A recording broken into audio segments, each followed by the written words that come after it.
Doctor صاحب یہاں پہ ایک چھوٹی سی بات جو نیت کے حوالے سے اکثر دیکھنے میں آتی ہے کہ بعض اوقات دیکھنے میں آیا کہ بہت سارے لوگ جماعت میں شامل ہونے کے لیے تیزی سے آتے ہیں اور ایک دم سے نماز میں شامل ہو جاتے ہیں. تو میرا سوال یہ ہے کہ کیا ایسے میں قصداً رک کے نیت کر کے اس میں داخل ہونا چاہیے یا جماعت میں ایسے شامل ہوا جا سکتا ہے؟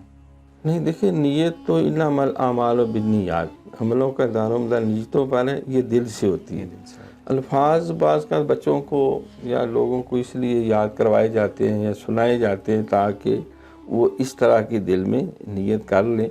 اور ایسا یہ عزم رکھیں کہ میں فجر کی نماز جو ہے پڑھنے جا رہا ہوں، ابھی سنتے پڑھ رہا ہوں یا وہ پڑھنی ہے پھر فرض پڑھ رہا ہوں.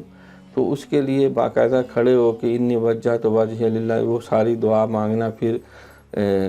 4 رکعت نماز، فرض وقت نماز اور پیچھے سے امام وغیرہ وغیرہ کہہ کہ اللہ اکبر، اس کی ضرورت نہیں ہوتی.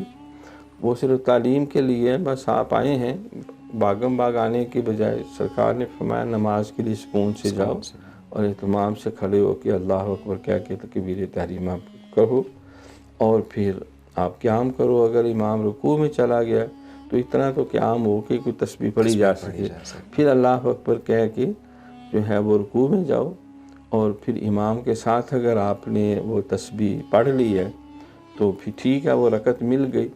اگر امام صاحب نے اس سے پہلے جو ہے وہ سامع اللہ لمن حمدہ کہہ کے کھڑا ہو گیا تو وہ پوری رکعت جو ہے رکعت جو ہے بعد میں پڑھنی